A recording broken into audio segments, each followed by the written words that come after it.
Buen día, licenciado. Buen día, compañeros. Nosotros somos el grupo A3 y a continuación les daremos a conocer algunas secciones sobre las normas internacionales de información financiera para pequeñas y medianas entidades. El grupo está conformado por Apolonio López, por Sonia Poncio, por Vicenta García y Jessica García.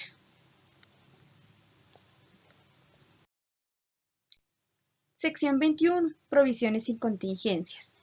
El alcance de esta sección y se van a aplicar para todas aquellas provisiones, pasivos contingentes y activo contingentes, excepto aquellos arrendamientos que los tratará según la sección 20 y a excepción de que los arrendamientos operativos onerosos se van a tratar en esta sección 21, así como también los contratos de construcción que se van a tratar según la sección 23.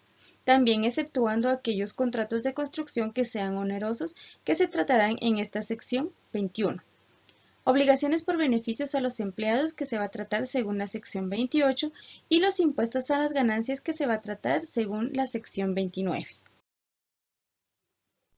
Definiciones. Un activo contingente es un activo de naturaleza que sea probable una entrada de beneficios económicos con mayor probabilidad de que ocurra que de lo contrario, pero no prácticamente cierta. Para la definición de un pasivo contingente, tenemos que un pasivo contingente es una obligación posible, pero incierta, o una obligación presente que no está reconocida, así como también es una obligación como resultado de un suceso pasado. Sea probable que la entidad tenga que desprenderse de recursos que comporten beneficios económicos para liquidar la obligación, así como también el importe de la obligación pueda ser estimado de forma fiable. Una provisión son pasivos de cuantía o de vencimientos inciertos. Una provisión se reconocerá cuando la entidad tenga una obligación en la fecha sobre la que se informa, como resultado de un suceso pasado, así como también cuando sea probable que la entidad tenga que desprenderse de los recursos que comporten beneficios económicos para liquidar la obligación, y el importe de la obligación puede ser estimado de forma fiable. El reconocimiento de una provisión nos indica la sección 21 que se reconocerá como un pasivo en el estado de situación financiera y se reconocerá el importe de la provisión como un gasto. Así como también la medición inicial, el importe de la provisión será al valor presente de los importes que se esperan ser requeridos para liquidar la obligación y la tasa de descuento que se utilizará es la tasa que esté vigente en el mercado. Una entidad excluirá de la medición de una provisión las ganancias procedentes por disposiciones esperadas de activos, así como también cuando una parte o la totalidad del importe requerido para cancelar una provisión puede ser reembolsado por un tercero, la entidad reconocerá el reembolso como un activo y el reembolso por cobrar se presentará en el estado de situación financiera como un activo. El estado de resultado integral. La entidad puede compensar cualquier reembolso de terceros contra el gasto relacionado con la provisión. Medición posterior. Cuando una provisión se mida por el valor presente del importe que se espera que sea requerido para cancelar la obligación, la reversión del descuento se reconocerá como un costo financiero en el resultado del periodo en que surja. Gracias por su atención. Buen día, estimado licenciado y estimados compañeros. Continuamos con la sección 20 que se titula Arrendamientos. Tenemos el alcance que dice que trata la contabilización de todos los arrendamientos distintos de los que mencionan acá, que los tratan otras secciones. También tenemos la clasificación de los arrendamientos, que pueden ser financieros u operativos. Y esto depende de quién asume o retiene los riesgos y beneficios derivados de la propiedad del activo. Tenemos acá los estados financieros de los arrendatarios, que sería el arrendamiento financiero. Acá como parte fundamental tenemos el reconocimiento inicial, que un arrendatario reconocerá sus derechos y obligaciones bajo el arrendamiento financiero por el importe igual al valor razonable del bien arrendado o al valor presente de los pagos mínimos por el arrendamiento. Tenemos la medición posterior, que un arrendatario repartirá los pagos mínimos del arrendamiento entre las cargas financieras y la reducción de la deuda pendiente utilizando el método de interés efectivo. tenemos como parte fundamental la información a revelar, y acá nos muestra que para cada clase de activos el importe neto libros al final del periodo sobre el que se informa que se debe revelar el total de pagos mínimos futuros del arrendamiento para cada uno de los siguientes periodos, que pueden ser hasta un año, entre 1 y 5 años y por último más de 5 años. También tenemos los estados financieros de los arrendatarios, que serían los arrendamientos operativos. Acá nos menciona que un arrendatario reconocerá los pagos de arrendamientos bajo arrendamientos operativos, y lo que debe de excluir que serían los costos por servicios tales como seguros o mantenimientos, como un gasto a lo largo de la duración del arrendamiento de forma lineal. Y acá nos menciona también dos incisos que debemos de tomar muy en cuenta, que sería el A y B. Tenemos la información a revelar, ¿verdad? Que también se debe de revelar el total de pagos futuros mínimos del arrendamiento bajo contratos de arrendamiento operativo no cancelables para cada uno de los siguientes periodos, que puede ser hasta un año, entre 1 y 5 años y más de 5 años. Continuamos con los estados financieros de los arrendadores, que acá serían los arrendamientos financieros.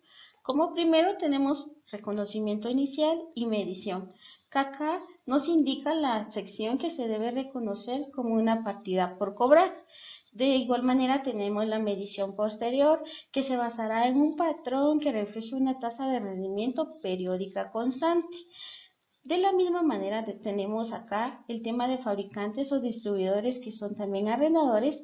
Y por último tenemos la información a revelar, que también debemos de prestarle atención, y esto nos lo menciona en la sección específicamente en el párrafo 20.23. Tenemos los estados financieros de los arrendadores, que serían arrendamientos operativos. Acá tenemos el reconocimiento y medición, tenemos también la información a revelar, tenemos las transacciones de venta con arrendamiento posterior. De igual manera tenemos la venta con arrendamiento posterior, que da lugar a un arrendamiento financiero, y por último tenemos la información a revelar. Agradezco mucho por la atención. Sección 28. Beneficio a los empleados. El alcance de esta norma comprende todos los tipos de contraprestaciones que la entidad proporciona hacia sus trabajadores o empleados, a sus gerentes, a sus empleados, a cambio de los servicios que ellos dan, que ellos prestan, que ellos ofrecen a X empresa.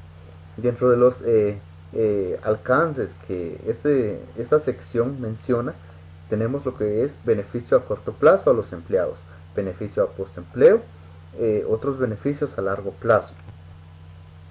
Como principio de reconocimiento, dice que una entidad, una empresa debe reconocer el costo de todos los beneficios que da a sus empleados, para que los empleados tengan derecho de servicios prestados a la entidad durante el periodo sobre la que se informa. Algunos de los beneficios, algunos ejemplos que tengo son los sueldos, salarios, ausencias, remuneraciones a corto plazo. El reconocimiento en participación de ganancias. Una entidad reconocerá el costo esperado de la participación, ganancias, pagos y incentivos. Esto quiere decir que una empresa debe reconocer el efecto de las ganancias cuando se le atribuye un incentivo a un empleado. Beneficios postempleo también, los beneficios que recibe un trabajador a la hora de, por ejemplo, de pagar su seguro, a la hora de pagar sus beneficios, de asistencia médica.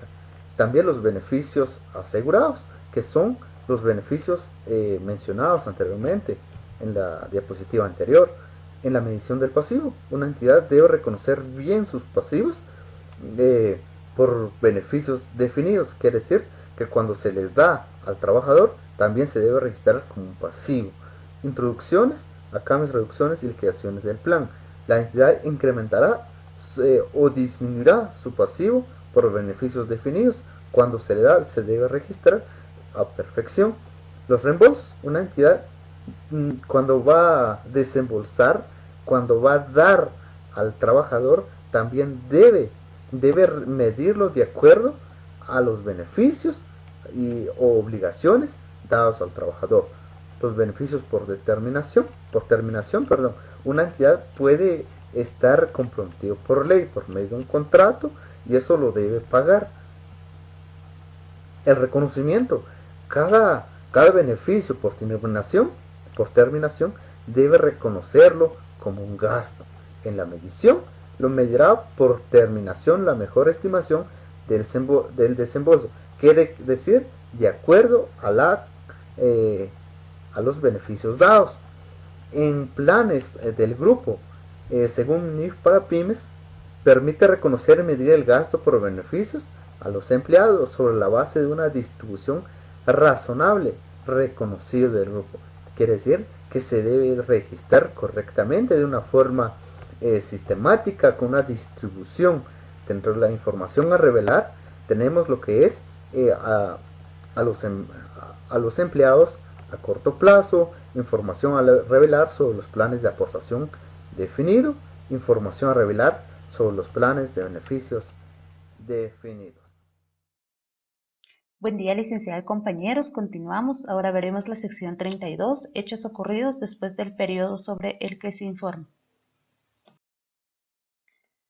El alcance de esta sección es que define los hechos ocurridos después del periodo sobre el que se informa y establece los principios para el reconocimiento, medición y información a revelar de estos hechos. La definición de hechos ocurridos después del periodo sobre el que se informa es que son todos los hechos favorables o desfavorables que se han producido entre el final del periodo sobre el que se informa y la fecha de autorización de los estados financieros para su publicación. Para una mejor comprensión tenemos este ejemplo donde vemos que este es el final del periodo sobre el que se informa y está la fecha de autorización de los estados financieros para su publicación. Entonces, todos los hechos que ocurran en esta fecha son los que se conocen como hechos ocurridos después del periodo sobre el que se informa. Existen dos tipos de hechos.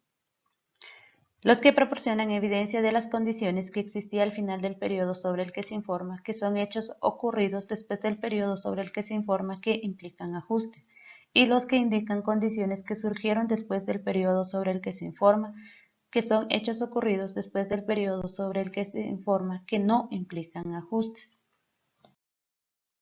Reconocimiento y medición. Hechos ocurridos después del periodo sobre el que se informa que implican ajustes. Una entidad ajustará los importes reconocidos en los estados financieros, incluyendo la información a revelar relacionada. Hechos ocurridos después del periodo sobre el que se informa que no implican ajustes. Una entidad no ajustará los importes reconocidos en sus estados financieros.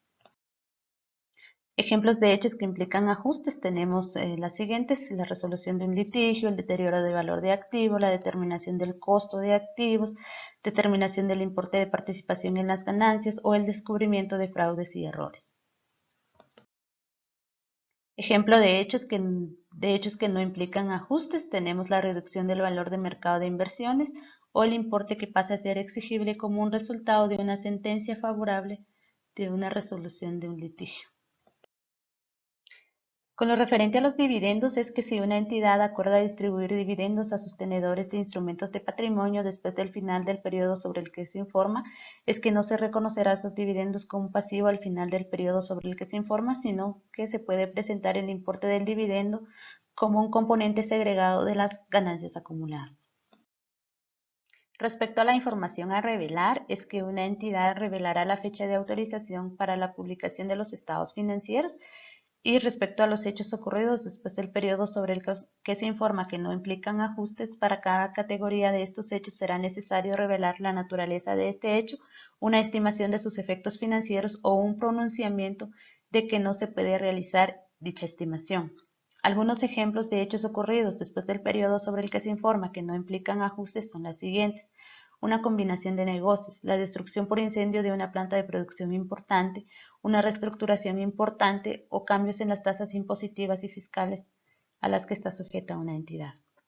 Sería todo respecto a la sección 32. Gracias por su atención.